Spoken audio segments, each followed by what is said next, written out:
right? So I had a friend, Nick Rockefeller, okay, who was one of the Rockefeller family, and he, when I was running for governor in Nevada, he came to me, introduced himself to me through an attorney, and we became friends. We started talking about things, and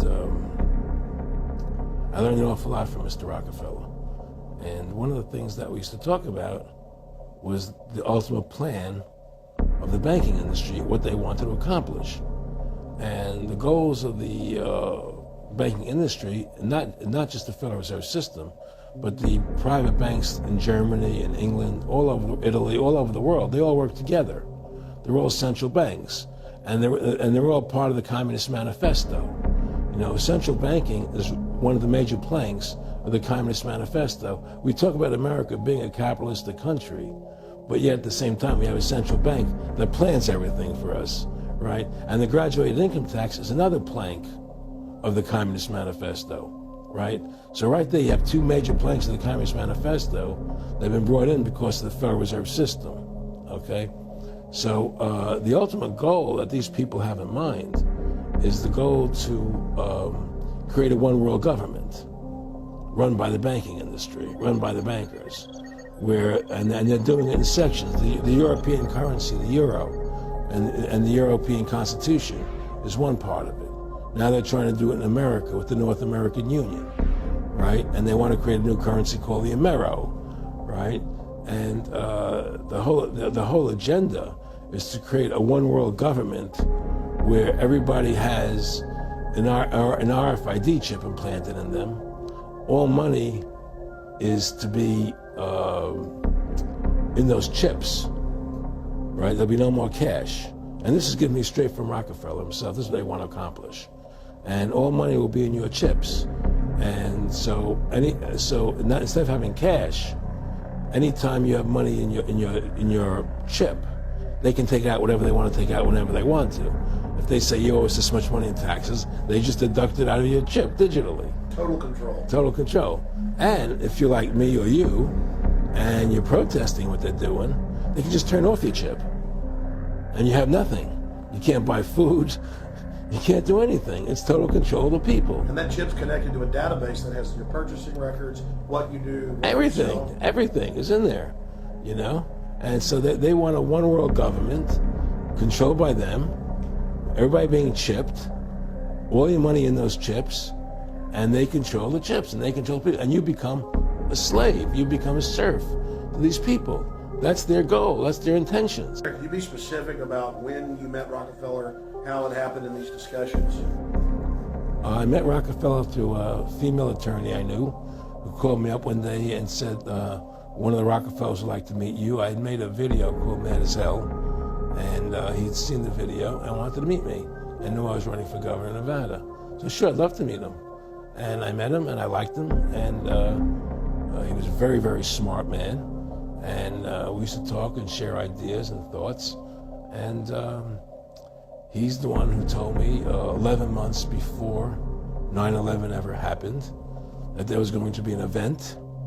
Never told me what the event was going to be, but there was going to be an event. And out of that event, we were going to invade Afghanistan to run pipelines from the Caspian Sea.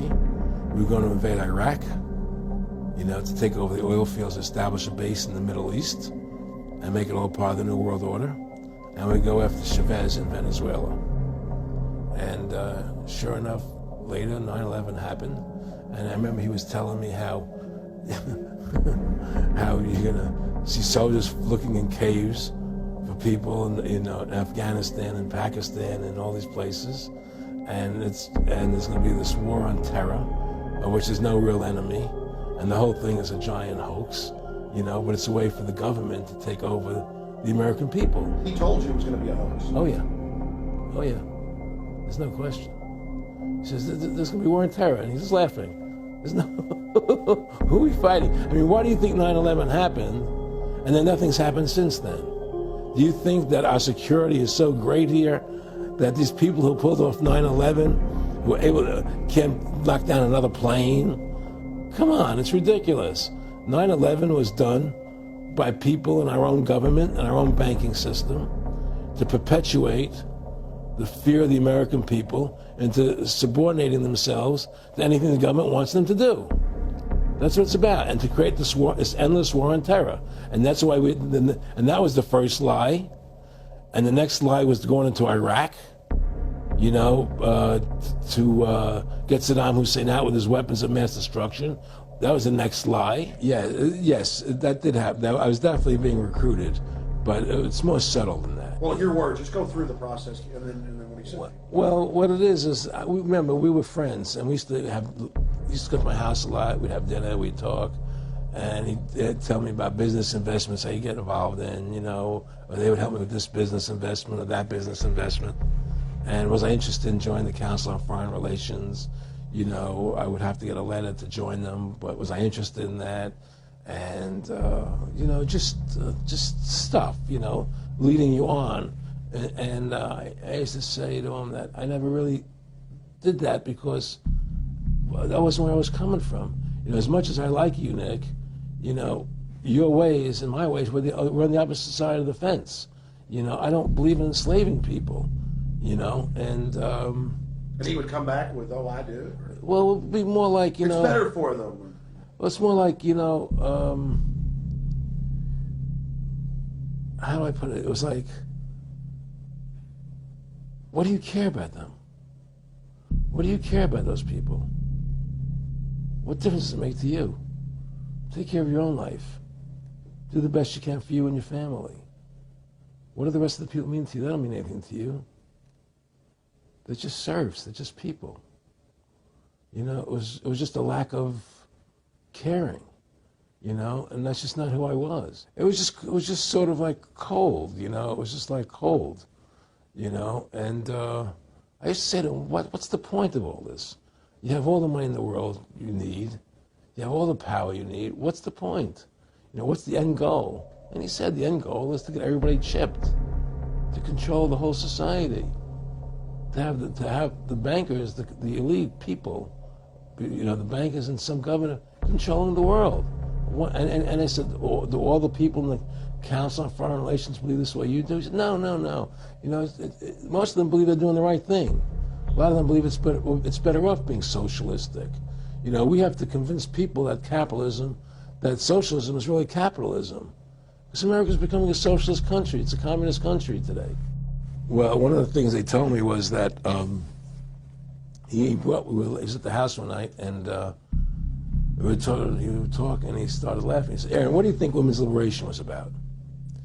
And I said, I had pretty conventional thinking about it at that point. I said, I think it's about women having the right to work, getting equal pay with men, just like they won the right to vote, And he started to laugh. He said, "You're an idiot." And I said, "Why am I an idiot?" He said, let me tell you what that was about. We, the Rockefellers, funded that. We funded Women's Lib, And we're the ones who got all over the newspapers and television, the Rockefeller Foundation. He says, and you want to know why? He says, there were two primary reasons. And one reason was we couldn't tax half the population before Women's Lib. And the second reason was now we get the kids in school at an early age. We can indoctrinate the kids how to think. It breaks up the family. The kids start looking at the state as the family, as the school, as the officials, as their family, not as the parents teaching them. And so those are the two primary reasons for Women's Lib, which I thought up to that point was a noble thing. When I saw their intentions behind it, where they were coming from when they created it, the thought of it, I saw the evil behind what I thought was a noble venture. Nick and I discussed many things. One of the things we discussed, or he brought up in conversation, was reducing world population, and felt that there were too many people in the world. In a way, I agree, there are too many people in the world, but I don't think I have the authority to say who's going to die and who's not going to die, But they felt that they wanted to reduce world population, and he felt that it should be reduced by half. He even mentioned to me once they were having a real problem trying to solve the Israel-Palestinian problem. And he talked to me once about they were playing with the idea of bringing Israel to Arizona, and taking all the people from Israel and giving everybody $1 million and setting up Israel in the state of Arizona. Unbelievable. to end that problem, because that's a problem that they're not in charge of, in a sense. They're not controlling that problem. They're very arrogant. They can do whatever they want to do. We've given these people the authority to create money out of thin air, and through that device, they control everything. And if you want to win the battle to stop that, you have to deny them the ability to create money. It's only because they can make money that they have all this power. They literally have the money machines. They have the money machines. They can print it. They can do whatever they want to do. They own everything. Aaron, we take over pretty quick. If we were the guys that issued the money, everybody had to come give us real assets for the use of this money we just printed up. You know, people. I tell people, why in the world does the American government borrow money from the banks when they have the ability to create it themselves without borrowing it and paying interest on it? Why? And nobody can answer that question. Not one politician ever raises that. Why does the American government borrow money when they can create it without paying interest? Well, we did create it up until 1913. And so people say, well, because if the American government does it, it'll create inflation. That's the answer. I say, well, let's look at it. The American government has the Federal Reserve do it, which creates the same inflation as if they did it, but also with the inflation, now you're getting massive debt. So with the Federal Reserve, you have inflation and debt. Now, if the American government made the money, backed by gold, which limited the amount they could make, you wouldn't have debt and you wouldn't have inflation. The thing is, we have one advantage. They need us to cooperate. See, if we don't cooperate with them, they can't win. And so they always need our cooperation to go along with their programs. So they try to sell us. Right. They try to sell us. Democracy, this majority says this, believe in this, do that. The war on terror, we got to be scared. They're always trying to do things to sell us so that we'll go along with them. And once we learn not to cooperate with them, then we win the game. And that's the point. Don't cooperate with them. Don't go along with the program anymore. Stop it. So through these bankers attempting to taking over America, knowing that America was the freest nation in the world, it was necessary for them to take over America, take away our gun rights of freedom to bear arms, and create a country where we become slaves. Because once they take over America, the rest of the world becomes a lot easier for them. And so by creating 9/11, an event to terrify the American people that were being attacked by terrorists, you create a world where there's an enemy that can never be pinpointed. You can never win the battle. It's a 100-year war. It's a never-ending war on terrorism, right? So you're always fighting this war. And through the war on terrorism, which is the 9/11, which is the first lie, then you create the war on terrorism, which is the next lie. Then you create the war in Iraq for weapons of mass destruction, which is the next lie. And it's one lie to the next lie to the next lie. Now it's going to be Iran, the next lie, sending more troops and a surge into Iraq. It's just one thing leading to the other. And it's always it's always in the point of taking over more countries, more dominance. Making sure the American dollar, making sure the G8 stays in control of everything.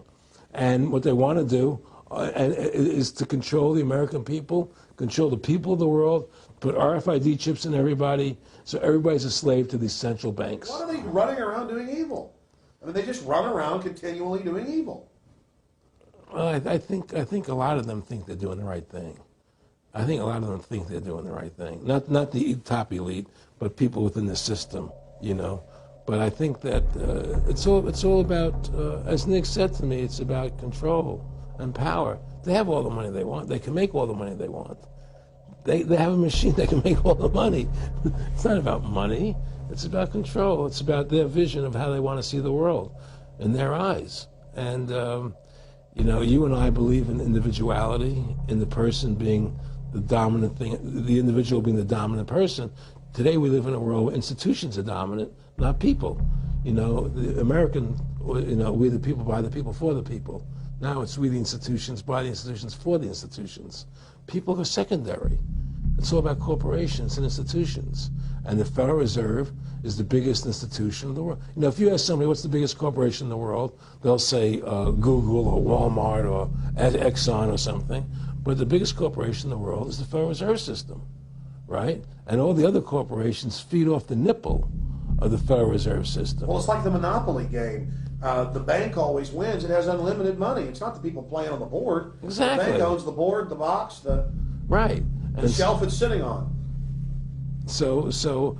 But that's because you gave them the ability to make the money.